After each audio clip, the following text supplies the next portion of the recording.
Amidst the world already succumbing to the coronavirus, Blizzard decided to drop even worse news. Echoes a DPS.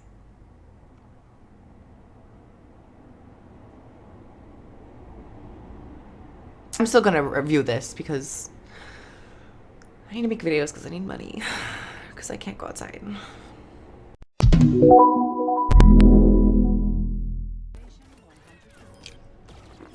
Hi everyone. I'm drinking a smoothie because I haven't eaten all day. But I wanted to discuss and have a little bit of a discourse about the latest hero for Overwatch, this being Echo.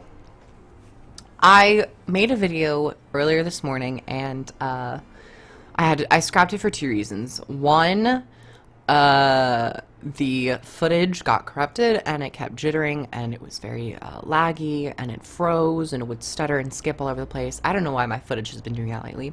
But two, I was very much like in the throes of feeling my emotions and just being very much disappointed with the announcement, as many people have been.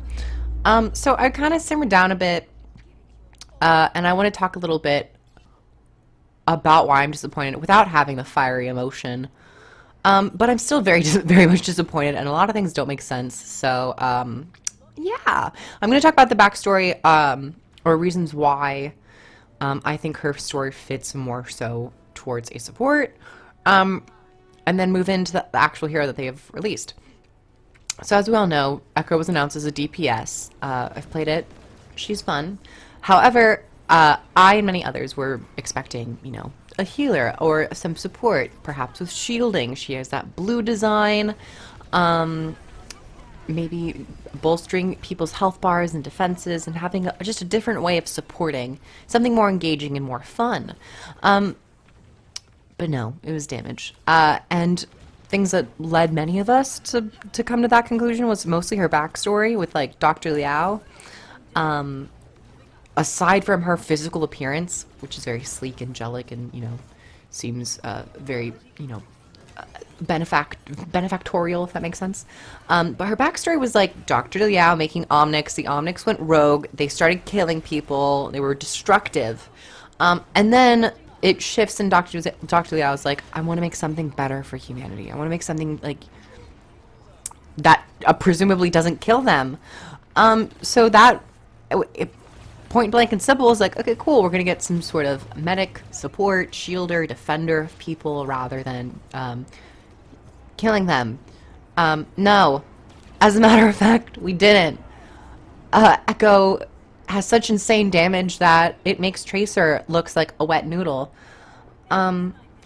She has sticky grenades that you can't do anything about other than dodge. If it's on you, and you're pretty much dead if they all land on you, or close to dead, if not dead. She has a laser beam that absolutely decimates people and shields. Rest in peace, Shilmata. I'm gonna take another spoonful of this smoothie. It's good. But, yeah, it's kind of like, what the hell? What the hell, Blizzard? Nothing makes sense with your character. It's like, they were like, it's kind of similar what they did with Sigma, where they had Mauga, and they're like, oh no, the abilities don't really match him, so we're gonna give it to Sigma. With this, they just said, screw it. They got lazy. They're like, sure, whatever. So in terms of her backstory, that doesn't make a lot of sense. In addition to that, the comment has been made, like, oh, we have 17 DPS. We now have 17 DPS, and if you combine the tanks and healers, they don't even match to the same amount. I completely agree. And it's just not been a week for support players, considering that they have also banned 2 of the supports, healers, from competitive. And with already a very small pool of heroes, the fact that they can and have and probably will in the future ban 2 support heroes, they have the full capability. We definitely needed another one to have that like edge, so we're not all frantically like, oh my god, what, I can't play anyone because they just eliminated like half of what I play. So it's very sad. They've shown that supports and healers and that they're kind of like secondary citizens in a way. I mean, hell, they took Symmetra out of the support category. They didn't even try to remake her into like a healer and like put it on a PTR and test it. They said, screw that, we're just gonna make her a DPS. So, you know, qualms. But in terms of Echo, I played her. She's a fun DPS. I'm not gonna lie. She's fun. She is hella overpowered, in my opinion. And I understand it's not in the proper settings with competitive and, you know, like structure. But just her insane mobility, her insane damage, her ultimate, I really hate, honestly. It's kind of like Orisa, where they kind of ran out of ideas and were like, let's just not make an ultimate really for this hero and just give the other ultimates to Echo. I mean, to me it feels like a cop-out. I'm not pulling my punches here. I hate design where it's like, oh, we'll just let you like take over someone else's body as an ultimate. And especially when you only have one ultimate. Now, if she had a second ultimate that was more focused around her, that'd be great. And I've seen a lot of things about her ultimate being overpowered. It can be in certain situations, but the one thing I hate about it is you spend your whole entire game building your ultimate, only to transform into another character. Hell, you might even misclick the character and get a wrong hero that you want. Shout out to Animains, nano boosting wrong people. And then you have to spend all your time, the 15 seconds that you have, building ultimate charge for that hero. Granted, it's much faster. However, with a bunch of barriers and mobility in the game, it's sometimes often hard to hit people. Depending on the class, too. I'm taking another sip. Not the class, but the hero. Depending on the hero, you might not be able to easily attack them.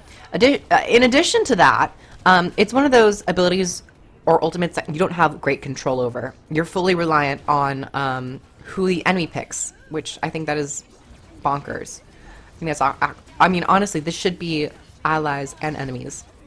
Hell, what if you're not used to and are just really awful at all the other enemy team's heroes that the enemy team has picked? You're kind of screwed because you're like, I can't really use I want to play Echo. She's really strong, but I can't use her ultimate because I won't get any use out of it. So, yeah. Her flight's cool. Her beam is super long.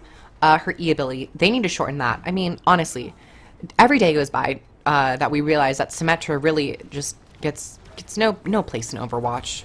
A beam that's 20 meters and does like hella more damage than Symmetra, it's a thing. Let me see. Do I want to talk about anything else? Ooh, one thing, I love her sticky nades. Those are probably my favorite part of her kit. It's very original. I like the flow. I like the satisfaction it has of impacting, but I still think it does a lot of damage. A lot of damage.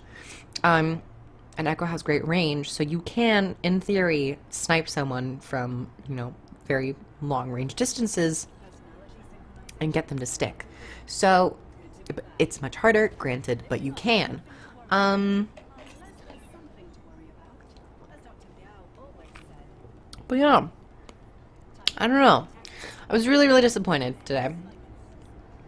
I mean, honestly, and her design. That's another bummer. That we're not going to have a support that looks like Echo. Her sleek, futuristic design. I love the blue tones match with the white, and I noticed that they accented it with some black in her hands and throughout her body. It really fits. They made some great improvements to her character design since we last saw her. And I also thought, was like, oh, is she gonna get like an Overwatch 2 design as well? Or maybe she won't. But yeah, it's very interesting. We're living in very interesting times, people. I don't think I have much else to say. Other than, you know, she's fun, she's here, we're gonna have to get used to her. Will I probably end up maining Echo for DPS? Absolutely. Oh, that's another thing. DPS queue times have just gone way up. Thanks, Blizzard. Especially with this 1-3-2 comp. Like, are you kidding me? It's gonna be a lot. Also, they said, oh, don't worry, we're working on a bunch of healers and tanks. Yeah, for Overwatch 2. Don't get it twisted. We all heard that you guys were probably only going to release one hero until Overwatch 2 comes out. One or two. Don't test us. We remember. We have screenshots. Anyway, I'm in a little bit of a sour mood, but I still like Echo. I'm happy for the effort that they put in to Echo, other than the ultimate. I think the ultimate, much like with Orisa, her whole kit, I was like, oh my god, are you kidding me? I've actually grown to love Orisa more, so maybe I'll grow with Echo, but still. Thank you everyone for watching. Comment down below what you thought. I'll catch you guys in the next video. Bye everyone.